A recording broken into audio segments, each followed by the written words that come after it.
उत्तराखंड में दबाव की राजनीति थमने का नाम नहीं ले रही है। यहाँ सत्ता पक्ष हो या विपक्ष, सब जगह अपनी बातें मनाने के लिए दबाव की राजनीति चल रही है। पहले पूर्व मुख्यमंत्री हरीश रावत ने ट्वीट कर अपने हाई कमान पर दबाव बनाया और अब शुक्रवार को यही कैबिनेट बैठक में भी देखने को मिला। देखा जाए तो उत्तराखंड की राजनीति भविष्य के लिए ये दबाव की राजनीति शुभ संकेत नहीं है। अपनी मांगों को मनवाने के लिए अस्थिरता पैदा करना कतई ठीक नहीं है। शुक्रवार को कैबिनेट बैठक के बाद जिस तरह से चर्चाओं का बाजार गर्मा गया था, वह बात पूरे प्रदेश में शायद ही किसी से छुपी हो। तमाम टीवी चैनल, अखबार और वेबसाइट्स में यही ब्रेकिंग थी कि कैबिनेट मंत्री हरक सिंह रावत ने इस्तीफा दे दिया है। साथ ही यह भी ब्रेक होने लगा कि उमेश शर्मा काऊ ने भी साथ में इस्तीफा दिया है। वहीं हरक सिंह रावत की नाराजगी यह थी कि उनके विधानसभा क्षेत्र में मेडिकल कॉलेज का निर्माण होना है और इसका प्रस्ताव इस बैठक में नहीं रखा गया। बताया तो यह भी जा रहा है कि उनकी स्वास्थ्य मंत्री धन सिंह रावत के साथ इस मुद्दे पर बहस भी हुई और वो बैठक छोड़कर चले गए। बैठक खत्म होने के बाद किसी भी मंत्री के पास बताने के लिए कुछ भी नहीं था। मुख्यमंत्री जी तो मीडिया में बिना कुछ बोले ही चले गए। सर सर सर सर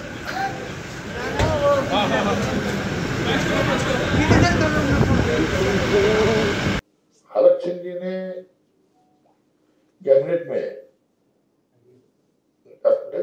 वो मंत्री के साथ साथ विधायक भी हैं और किसी क्षेत्र का प्रतिनिधित्व करते हैं। कोटद्वार मेडिकल कॉलेज की स्थापना को लेकर नाराजगी जाहिर की थी, तो उसको नाराजगी पे बात हुई। मंत्रिमंडल ने कोटद्वार मेडिकल कॉलेज के सर ये भी बताया जा रहा है कि कुछ विधायकों ने इस्तीफा दे दिया है। उमेश काऊ ने जी इस्तीफा देने की खबर आ रही है। ऐसा कोई हमारी जानकारी में नहीं है। आपने इस्तीफा दिया। मैं ये कह सकता हूँ कि बहुत अच्छे वातावरण में हमारी नहीं अच्छा वातावरण था, तो मुख्यमंत्री जी ऐसे क्यों गए हैं बिना बयान दिए? वो भी देखो, बयान हमेशा जो है हमारे नहीं आप भी तो नहीं बोल रहे हरक सिंह जी पे। हरक सिंह जी आप ये बता दीजिए इस्तीफा नहीं दिया है। डॉक्टर हरक सिंह रावत जी हमारे सीनियर मंत्री, हमारे बड़े भाई, और उन्होंने जो भी बातें आज कही हैं मंत्रिपरिषद में, सारी बातें उन्होंने राज्य में कही हैं और मैं कह सकता हूँ कि बहुत अच्छे स्वार्थपूर्ण। सर क्या बात नहीं, सर क्या नाराजगी थी सर? टेबल पटक के वो भागे सर, क्या नाराजगी थी? हरक सिंह रावत कैसे निकले सर? क्या हुआ सर? क्या मामला हुआ? कोई मामला नहीं है सर। हरक सिंह सीएम साहब क्यों भागे सर? सीएम साहब ने बयान क्यों नहीं दिया? फिर कोई मामला सर हरक सिंह रावत ने इस्तीफा दे दिया क्या? नहीं दिया भाई। क्यों गए ऐसे? नाराज होके क्यों गए? कोई नहीं जानता। सुबोध उनियाल क्यों उन्हें पकड़ रहे थे? कोई नाराज सर ऐसी क्या वजह हुई कि वो बीच कैबिनेट की बैठक छोड़कर निकले? ये चर्चाएं हैं बड़ी। वो नहीं गए हैं, बिल्कुल नहीं गए हैं सर। मुख्यमंत्री जी क्यों ये बताया बयान जवाब क्यों नहीं दे रहे हैं? कोई नाराज नहीं है, कोई नाराज नहीं है। सिग्नल थ्रू कितने पे? आखिर अचानक से इस तरीके से उठकर जाना, कोई मेडिकल कॉलेज का मामला था? कोई काम हो सकता है व्यक्तिगत आदमी का, हो सकता है कोई काम हो सकता है, लेकिन नाराज नहीं है। उन्होंने तो कहा कि इस्तीफा दे दिया। कोई बात नहीं, कोई बात नहीं, कुछ छोड़ के नहीं गए। रिजाइन दिया सर? कुछ बात क्या? कुछ नहीं, बात क्या हुई थी? कोई बात नहीं हुई। नहीं उन्होंने, लेकिन बाहर जाकर कोई बात, बाहर जाके वो सबसे कह रहे कि मैंने रिजाइन दे दिया। अभी ये सुनने में आया कि रावत जी यहाँ से नाराज होकर निकले हैं, छोड़ के। क्या है सच्चाई? सर आप बता दीजिए। सर अब चुनाव में बहुत कम समय बचा है, जो भी है सब बता दीजिए। कोई अभी आ रहे आपके जो कदमदार है वो बताएंगे क्या चीज आकर के वो। लेकिन सुबोध उनियाल तो खुद ही उनको रोकते हुए आए हैं। उन्होंने उनकी बहुत मिन्नतें की कि आप ऐसा वैसे मत जाओ। हुआ क्या? मसला क्या बन रहा? कोई मामला नहीं, उनका कोई फैसला कैबिनेट में नहीं आया और ना ही जो सब आगे उनके जो फैसले जो आगे मेडिकल कॉलेज का था वो ठीक है। लेकिन इस बीच दबाव की राजनीति काम आई। हरक सिंह की मांग भी कैबिनेट बैठक में मान ली गई। साथ ही हरक सिंह के इस्तीफे की बात सुनते ही बीजेपी प्रदेश अध्यक्ष विजय संकल्प रैली छोड़कर देहरादून लौट गए। पूरी रात मान मनोबल चलता रहा। यह भी संकेत मिले कि हरक सिंह रावत और उमेश शर्मा काऊ बीजेपी छोड़कर कांग्रेस में शामिल हो रहे हैं। लेकिन सुबह जब बयान आता है तो सब कुछ सामान्य बताया जाता है। खुद उमेश शर्मा काऊ ने कहा कि हरक सिंह रावत जी की जो मांग थी वो मान ली गई है, हम बीजेपी में ही हैं और हरक सिंह रावत ने कोई इस्तीफा नहीं दिया है। कोई बड़ी बात नहीं थी। केवल एक आदमी लगातार अगर किसी काम के लिए प्रयास करता है और जनता से किया हुआ पूरा करने के लिए प्रयास करता है, तो वो कोई नाराजगी हो गई, स्वाभाविक होता है। कि जब चाहे मैं भी स्वयं हूँ, कोई मेरी बात बार बार ना मानी जाएगी और उसमें अधिकारी अपने अड़चन डालेंगे तो नाराजगी तो स्वाभाविक है।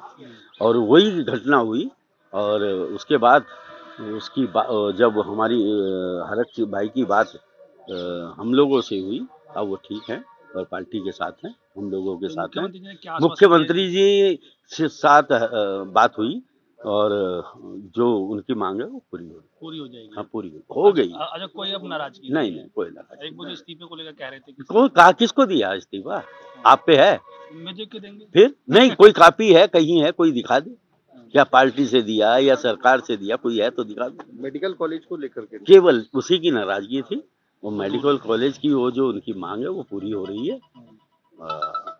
आपको सोमवार को उसका जीओ भी मिल जाएगा।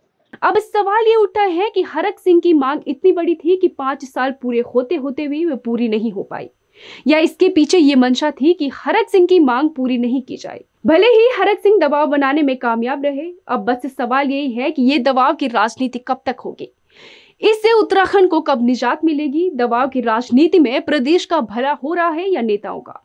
खैर, ये तो चुनावी मौसम है, सब खेल देखने को मिलेंगे।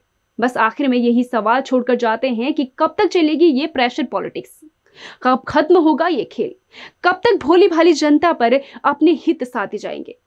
अभी ये जानकारी मिली है कि सरकार के एक और सिटिंग मंत्री, काबीना मंत्री हरक सिंह रावत ने और उमेश शर्मा काऊ ने अपने विधायक पद से और मंत्री महोदय ने अपने मंत्री पद से इस्तीफा दे दिया।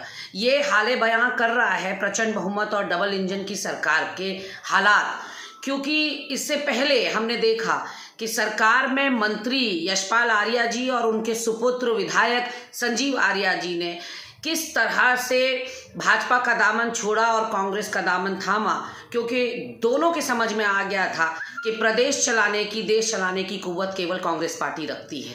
अभी एक और नाटकीय अंदाज में कैबिनेट बैठक से बाहर निकले हरक सिंह रावत और सुनने में आया है कि उन्होंने कहा कि भिखारी सी हालत बना दी थी इस सरकार ने मेरी। तो आप सोच सकते हैं, अगर एक कैबिनेट मिनिस्टर की हालत भिखारी सी बना दी इस सरकार ने, तो आम जनता की क्या हालत की होगी, यहाँ के जनमानस का क्या हाल होगा, ये किसी को बूझने की जरूरत नहीं है। अगर आप हमें फेसबुक पर देख रहे हैं तो हमारे फेसबुक पेज को लाइक करें, यूट्यूब पर देख रहे हैं तो हमारे चैनल को जरूर सब्सक्राइब करें और बेल आइकन दबाना ना भूलें। उत्तराखंड की तमाम छोटी बड़ी खबरों को जानने के लिए बने रहें हमारे साथ।